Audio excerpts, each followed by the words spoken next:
Yeah, sure. I'll just start by introducing myself. I'm Commander Clay Pendergrass. I'm the commanding officer currently of SOCOM's International Training Command down here on John C. Stennis Space Center, about 45 minutes outside of New Orleans on the Pearl River. Uh, Background about myself, I'm coming up on the 27th year of my 4-year enlistment as a prior enlisted SEAL. Uh, Again, went through BUDS in 1990, 91. Been doing the SEAL thing since then. In that time, I've had a multitude of injuries, like almost anybody who's gotten to this point in your careers. I've had 17 major surgeries, head, neck, shoulder, knee, elbow, probably a few more I'm not thinking about.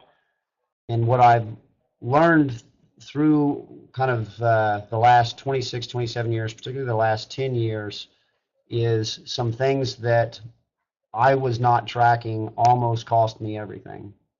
And that's what I really want to help anybody else out there, which I suspect is almost everybody else out there, if you've gotten this far, have experienced this in some way, shape, or form. And so I'll start by kind of talking at the macro level and try to bring it back down to how it affects you as an individual, whether that's as a commanding officer or a CMC, CSM type, uh, but also you as a leader in what you really, I think, should be looking for in your people. So let's talk about basic sympathetic versus parasympathetic. If you don't know what that is, I don't mean to be pedantic, but so sympathetic is your fight or flight. It's a scale.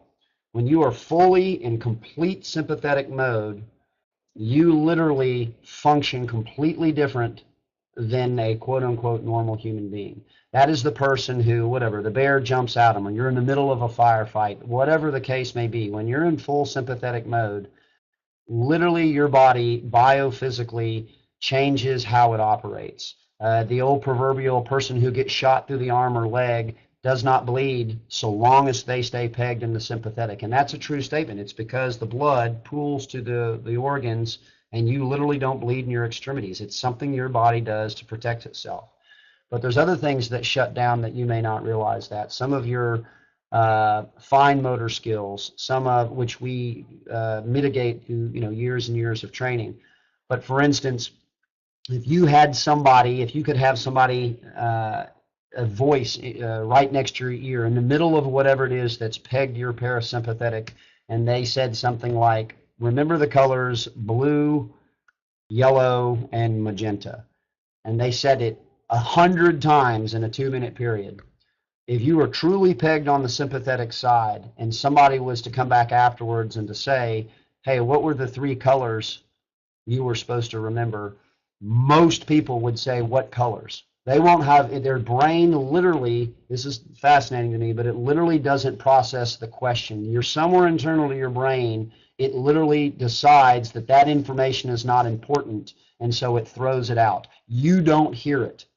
Your body decides that it's not important. That goes on with a whole lot of things in life. And the problem is, over a 15, 20 plus year in SOF, our life experiences, particularly in a post 9/11 environment, has continued to shift every SOF guy or girl out there to a sympathetic state, a constant sympathetic state. The body was never meant to stay in a constant sympathetic state. And so in order to fall asleep, you have to be able to modulate, slightly past the middle ground to the sympathetic side to do your job, to be more aggressive, to be more focused and all that. But at nighttime or whenever it's time to turn that off, you're supposed to be able to modulate back over to the parasympathetic side. And understand that the parasympathetic side is your ability to fall asleep, but it's more than that. It's your ability to hear all of those small little things that you may normally turn off. It is also the only place your body switches gears to heal. Your body will not heal when it's over in the sympathetic. And depending on how far over in the sympathetic, you might not heal from a common cut. And it's because the body is in survival mode. Again, after multiple decades of being in SOF and in the deployment environment we've been in over the last 15 to 18 years, the problem is most people now reside somewhere over in the sympathetic side, often very much on the sympathetic side. And so the byproducts of that become this vicious cycle. Your sleep is destroyed. you cannot go to sleep, and including taking Ambien and all the other stuff that's out there.